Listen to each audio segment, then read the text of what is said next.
Uh, hey guys, um, this is a build guide for what is probably the strongest build that you can play, or one of the strongest builds that you can play in the 1.2 patch.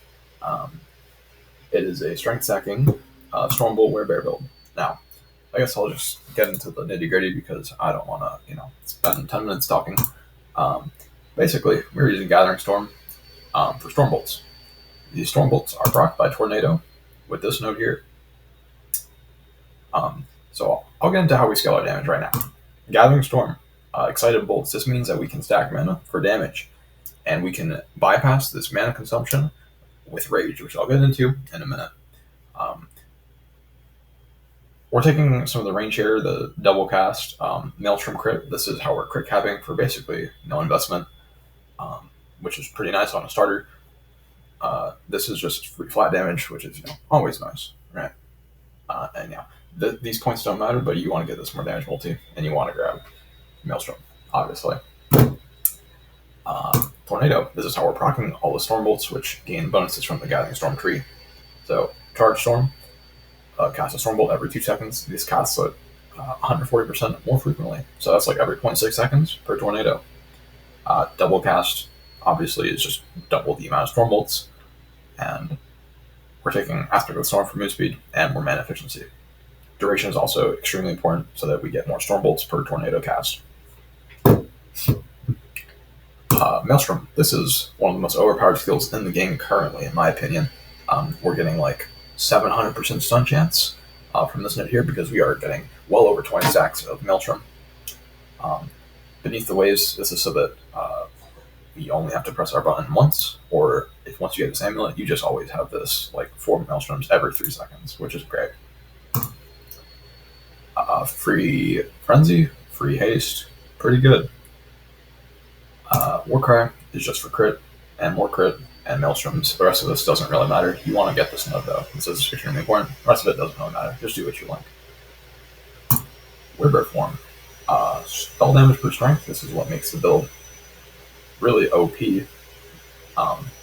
Because you're just getting like 150 free flat damage, which in unless Epoch terms is a lot.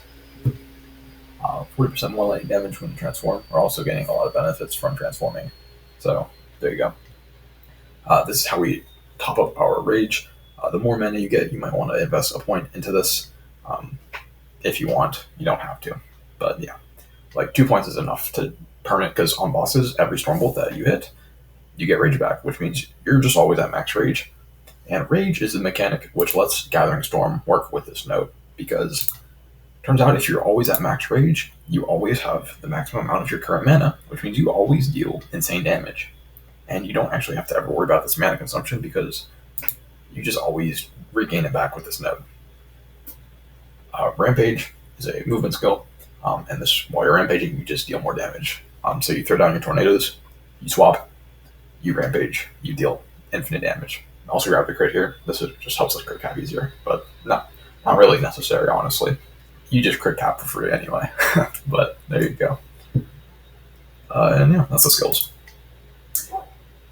Gear. Droll's Star Dial. This is your best ring. For damage, at least, if you want to like push like 3,000 or 4,000 corruption, you would probably go red rings, but 2,000 corruption, this build can do it easily with, not this setup, but with Star Dials.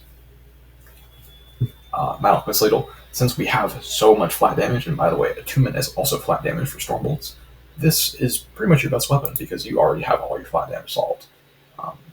And with the Cleaver Solution combo, we also gain all of our strength as intelligence, as you can see here. And this means we have a boatload cast speed. And with the node mentioned earlier in Gathering Storm, this node here, this weapon is giving us roughly like 50 flat spell damage, which is pretty nice for free. Transient Rest, this is just for extra ward and really capping our resists. This build is just for damage because, like I said earlier, we have the stun from our Maelstroms, which means everything is always permanently stunned. It doesn't matter what it is, it's stunned. Which is really, like, stun is one of the most underrated mechanics in this entire game. It's really OP. But yeah, cooldown, very important role here. We need some sort of cooldown. So if you can't get this belt with cooldown, get a belt that isn't this with cooldown. You need cooldown. So just something to note. And yeah, the rest of the gear is pretty basic. It's just life, resist, strength, attunement, Twisted Heart of Bukaros. This is all of our war generation essentially. So make sure you get one of these at some point. It's also just very generically good. 16 strength, right? And yeah, blessings that are important. You need Lightning Shred. You need Spell Leech. You need Auras, and these two, you want to get them at some point. But it's not gonna kill you if you don't have them. But you should get them. And yeah,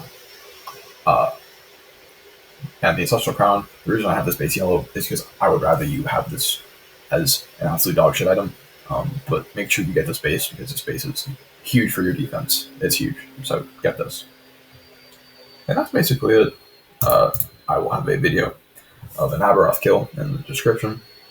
And yeah, I'll also put the aspirational planner. This is with if you have 1,000 mana, that's a lot of more damage. And yeah, I guess I'll see you guys on launch. So there you go.